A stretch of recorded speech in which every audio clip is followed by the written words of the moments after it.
Heading 1. Oops. Heading 2. This is just going to be the plain text. Let's do another second heading, some more plain text. A third heading, more plain text. Oops. Ah.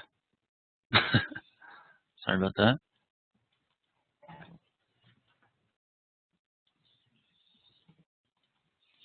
And then just one more heading 1. So, having styled it this way, you can then go into your view and the outline. Oh, oops. Well, you're just supposed to see this section here. Sets it up, nests it all correctly, and makes it look nice. And then once you have these styles, you can change what they come with a bunch of built-in different styles. If you hover over them, it will show you what they look like. Maybe this document will actually demonstrate it a little better. So all these, it just makes sure that it sticks to item 1.1, styling your document correctly. And font has there's no connection between the font and 508 compliance. They just need the styles. Well, there actually is some. That's a later one. It's all the basic fonts, and you can access it from the same Change Styles button, and then go to Fonts and access it through here. There are some set fonts. They're the basic ones like Arial, Times New Roman, Calibri, I think is how you pronounce it, Verdana. Those are the recommended ones. As long as you're not using something like Wingdings or something, you really should be okay, as long as it's easy to read. And I imagine most people are using something like Arial or Times New Roman. So, Roger, yes? In terms of 508 compliance? In terms of 508 compliance? Font, yeah, it's not crystal clear. So here, I'm getting the checklist. This was meant for a future one. This is what it's actually in 4.0, and the recommended fonts that it gives are Times New Roman, Verdana, Arial, Tahoma, Calibri, and Helvetica. Okay, great. Thank you. So those are the recommended ones. So as you can see, you can go through any of these. Some of them look pretty nice. Just the default Word one is what I typically use, or you can. So the default Word one is okay then? Because that yes, it is. Wasn't on the list? Okay. It is. I'm just showing that if you style it correctly and select the correct style elements, it allows you to change these and style your document while still remaining 508 compliant. A screen reader, while it looks a lot different, a screen reader will see these things exactly the same and recite it as such. So it doesn't matter then? No. These would just be personal preference at this point. Okay. You could also change colors if you wanted to as well. So, and that is pretty much item 1.1. So, moving on, the next one I have is styling the bullet lists. The way 508 compliance recommends it is that you don't style it by just putting a hyphen like this, and then it auto does it. You don't want to do that. That would be non-508 compliant. Once you make your list, you'd select it and then select your bulleted list here. I imagine you guys have probably done this before, but these are the styles you can use. Just for the sake of remaining consistent, I'll just choose the bulleted list. That is a 508 compliant bulleted list. A pretty easy one. And if you need to go over any of these, see the PDF that Margaret sent out, and it will give you a link that demonstrates how to do this. The next item that we wanted to cover was tracking changes and commenting. So I just went ahead and grabbed something from I'm a Seahawks fan, so I grabbed a thing from the Seahawks webpage. So tracking changes, you go to the Review tab, and to access the comments, sorry, 1 second.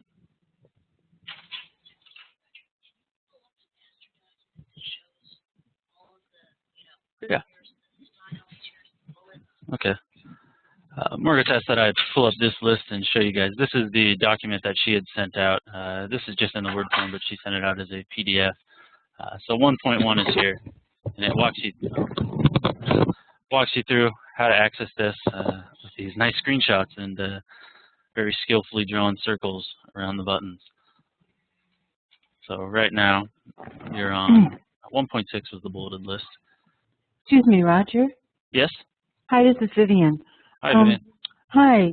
In terms of this particular contract, this HEW contract, is there a set of styles like or fonts that we should all be using?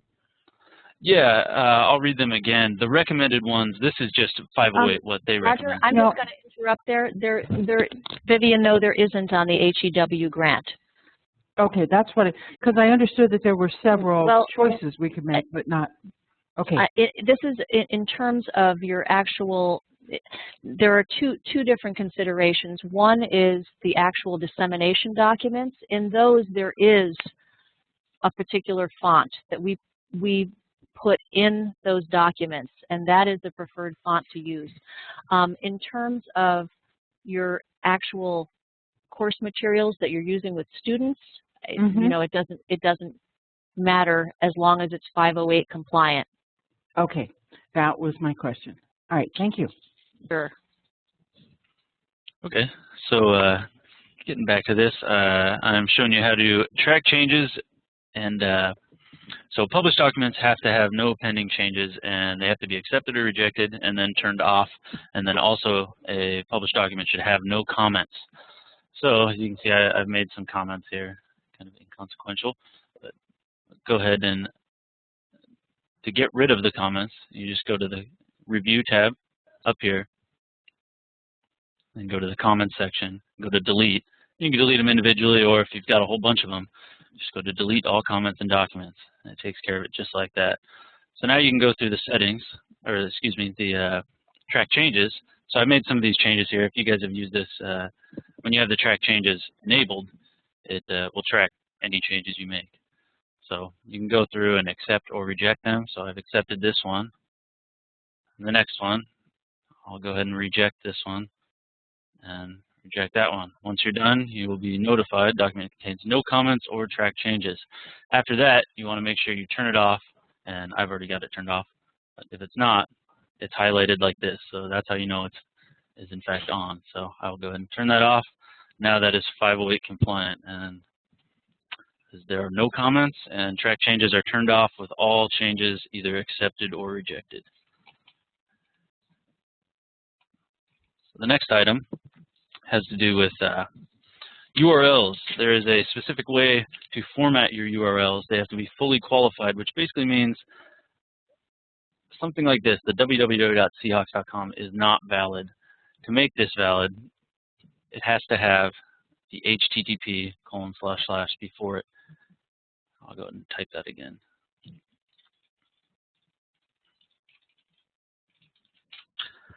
And that is because now with all the changing web technology and the different prefixes, there are, HTTPS, HTTP, and they have to be specified. Otherwise, they are not fully qualified, because theoretically, in the future, probably more so than now, a www.seahawks.com could take you somewhere different than the HTTPS or HTTP.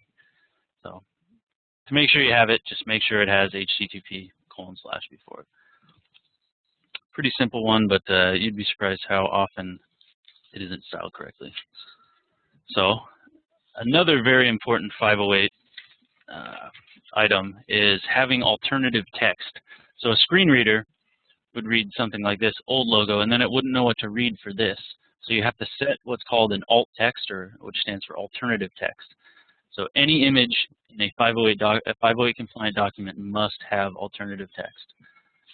So to access the alternative text, you right-click on the image, you go down to Format Picture, then you select, in this left side, this dialog pops up, and you go to Alt Text. So I've already added this one, so I've just given it something like Seattle Seahawks old logo, and then a short description of what it is. So that would be compliant. This one is not. Hey, Roger, can I ask you a question? Sure. About images? To be really precise, would it, if someone didn't know what the logo looked like, wouldn't, would you describe, a bird's head in blue and green, something like that? I think that would fall into the being too verbose category. Sorry, I should have read this part first. It says the alternative text succinctly describes the content conveyed by the element without being too verbose for simple objects or too vague for complex objects. So the examples that I found online basically just said to explain what it is, because otherwise you would get into way too much detail about what this actually is. So as long as you can say it's the logo, and then this may have even been too much to say that it was in use from these years. I think even Seattle Seahawks' old logo would probably be suffice, but I just added that in because it kind of goes based on the context. If that's what you're trying to convey by showing the old logo, it should have that in the alt text. Okay, so the thank new you. logo, yeah. So and then the new logo, you go to the same thing, right-click on the picture, go to Format Picture, go to Alt Text, and this one is, I pasted it in, I carried that over. So I would just title this one, Seattle Seahawks, new logo. Seattle Seahawks, logo currently used. And now when the screen reader is going through it, it would read old logo and then describe what it is to the person if they were visually impaired.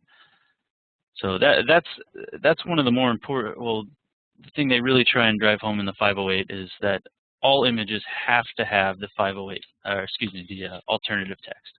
So the screen reader can make sense out of the document without just having a big segment of the document, a picture that it can't convey any information to the user. So that's what I've got for you guys today. There's a lot more, and the PDF that's going to be sent out afterwards has the lists built into them. I'm getting a pretty good grasp on all these 508 stuff, so if you have any questions on any of them, feel free to shoot me an email or call me anything, and I will try and help out however I can. So next time, I'll probably cover some of the PowerPoint ones, and some of them are pretty similar, like the assigning the alt text to an image is throughout every program or every application, Microsoft Word, Excel, PowerPoint, PDFs. So All right, that's thank what you. I've got for you this time. Thank you, Roger. Any questions for Roger on some of the, and I'll add that this is just a partial list of some of the items needed to make Word documents fully 508 compliant, but these were the ones that we thought were the most important. I see that Brooke has her hand raised. Brooke, do you have a question?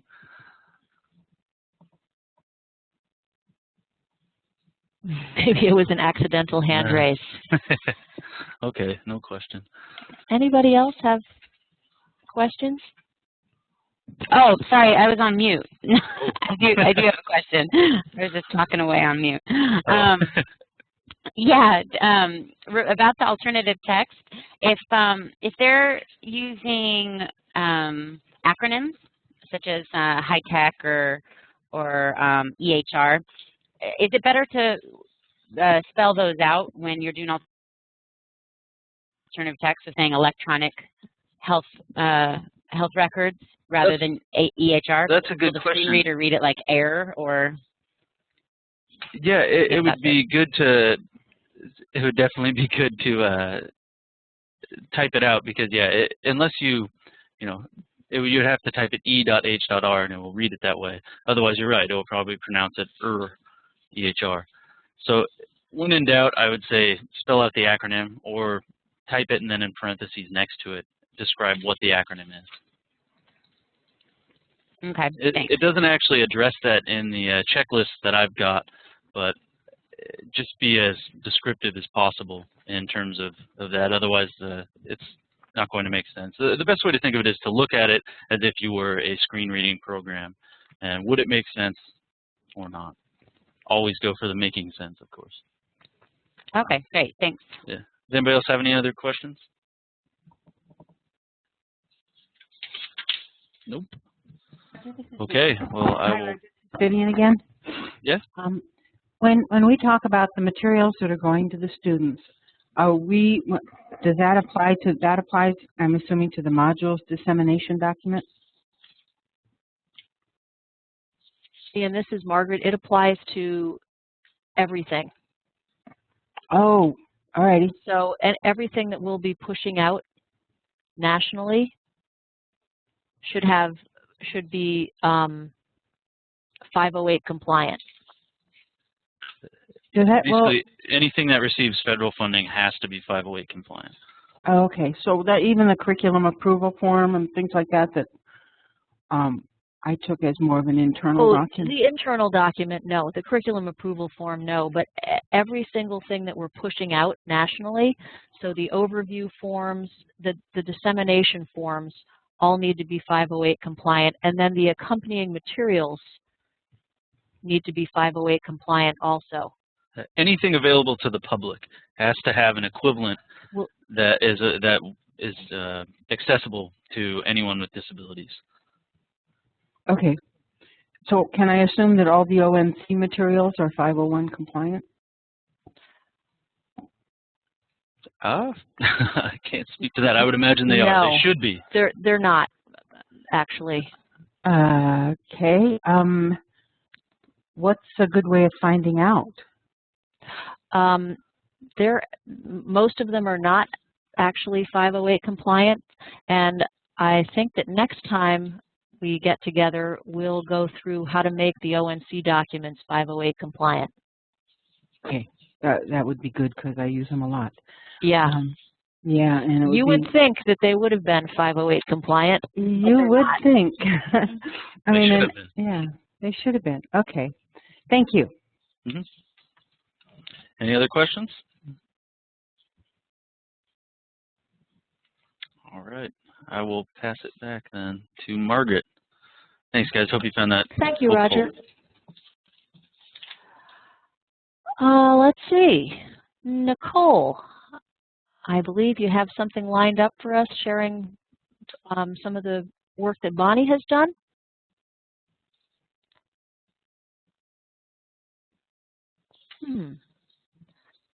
Maybe we've lost Nicole.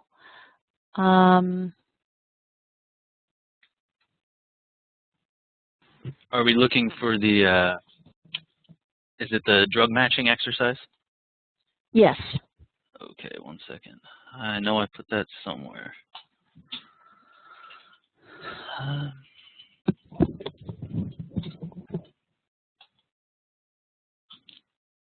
Let me pull up my old email. No, I sent it.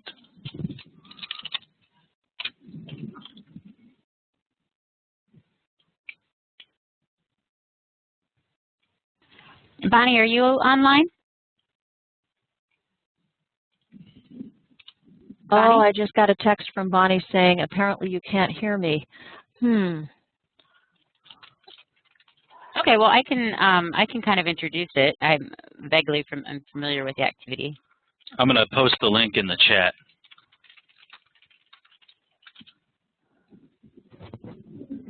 Okay, so Brooke, maybe shall I'll pass over the controls to you. Sure.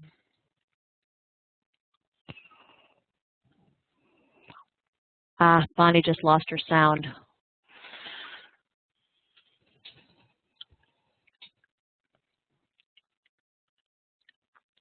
Okay, so this is an activity that Bonnie from Clark College created, and she's doing an infusion into her Pharm Tech program.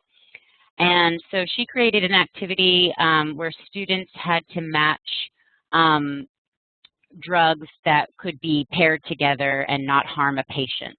And then she sent it on over to Roger, and he put it into a storyline activity.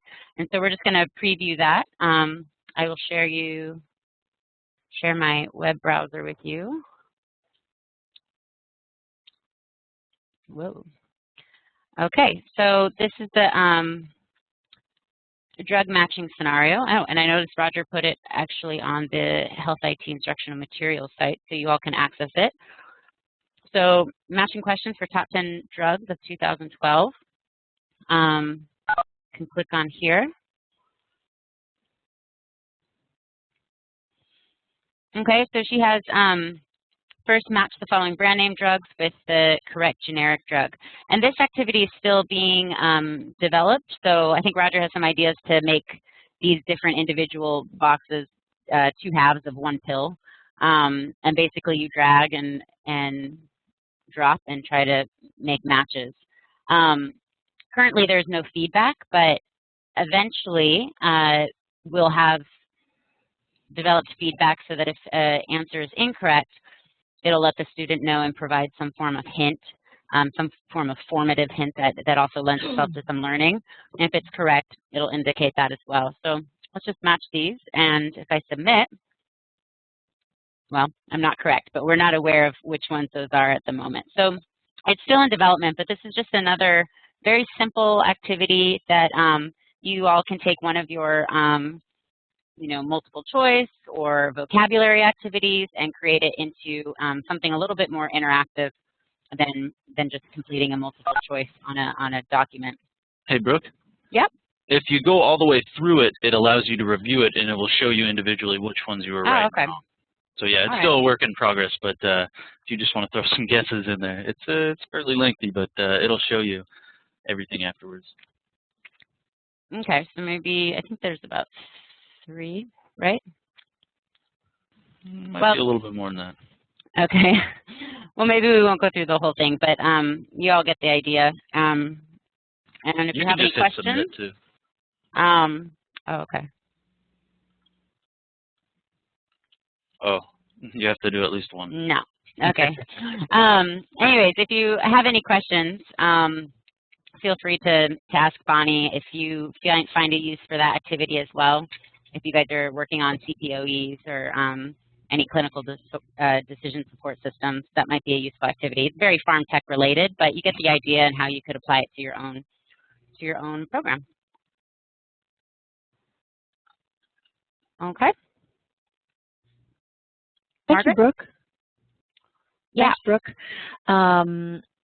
Anybody have any questions or comments about anything related to curriculum? We'll be doing more of these 508 compliance. There's only so much 508 compliance a human being can take in one sitting.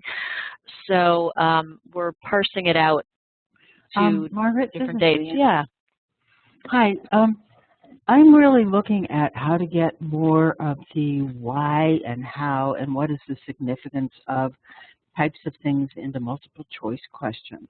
And I find that that's quite difficult at times.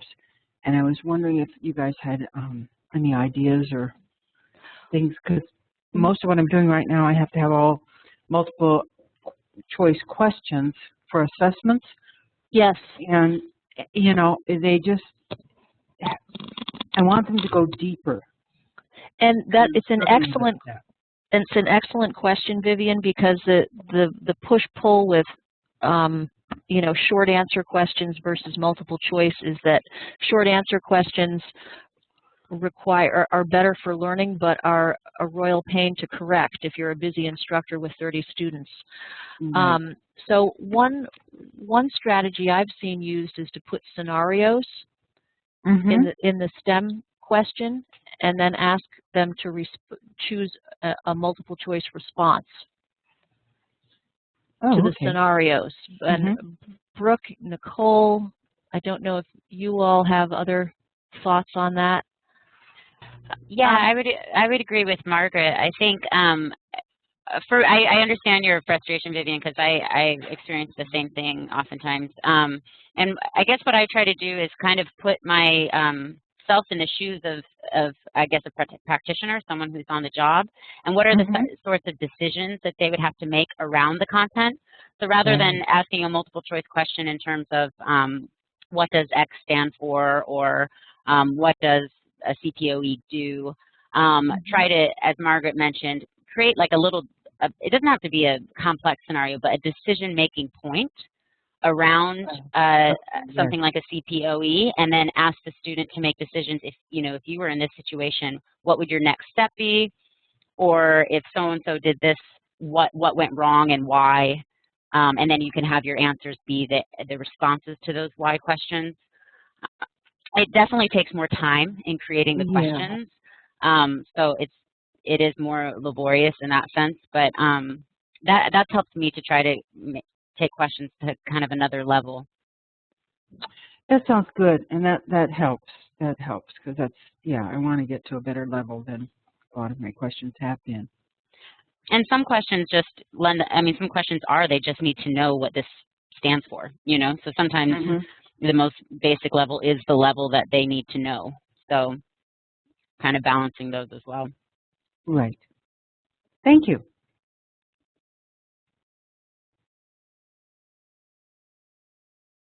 Any other questions or comments?